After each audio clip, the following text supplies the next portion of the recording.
Lunch break na mga kamare.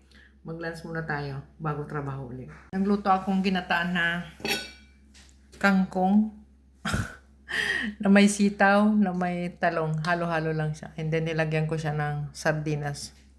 And then marami tayong nakaabang na gagawin. Marami tayong dapat tapusin pa. So hindi pa. Ayan, hayaan muna natin siya. Halo-halo na ng tanghali. Kain muna tayo mga kamare. Low carb tayo, so wala tayong rice. Wala kang makikitang rice sa akin. So ito na yung rice natin at ulam. Sardinas. Yan.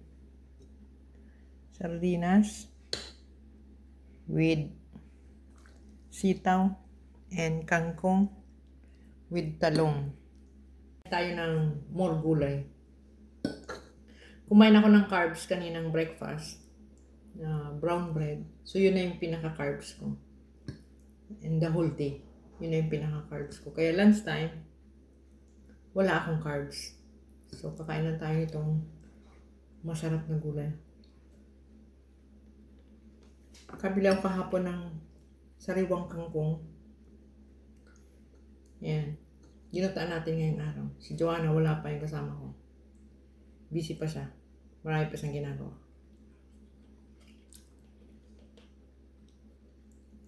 Thank you, Lord. Masarap.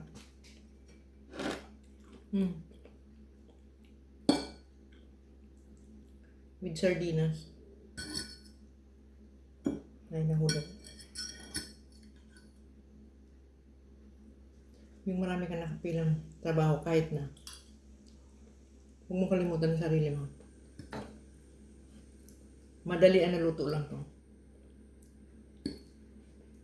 Nilaga ko muna yung gulay. Tsaka ko ginisa sa bawang. Then saka ko nilagay yung gata. Ganyan ginagawa ko. Para yung gata. Puro. Hindi na si Joanna. Yummy! Gutom na siya. Oh, bakit? Tagdalawa tayo niya. Isang pandesal. Kinain ko na yung isa kanina. Sabi niya, yun daw ang gawin namin kanin. Pandesal ng UAE. Ang lalaki. Gusto mo makita? Yun. Gusto mo nga. Pakita natin sa kanya kung gaano kalaki. Oh. Gaano kalaki kayang pandesal dito. Pandesal na ready. So, yun na yung carbs niya. Tinapay. Iulam niya itong gulay. O, diba? Let's eat, kamari. Diba ang sarap? Ikaw din, kain ka ng maraming gulay.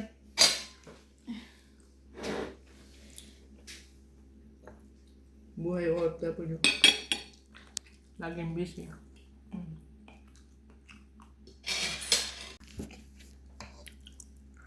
Lagyan ko yung sardinas, 2 lata.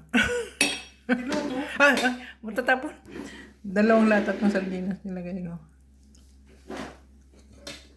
Kaya malasa to. Kain tayo ng maraming gulay, kamari. Ayun, umuusok pa siya. Thank you, Lord. May sitaw siyang kasama, yan.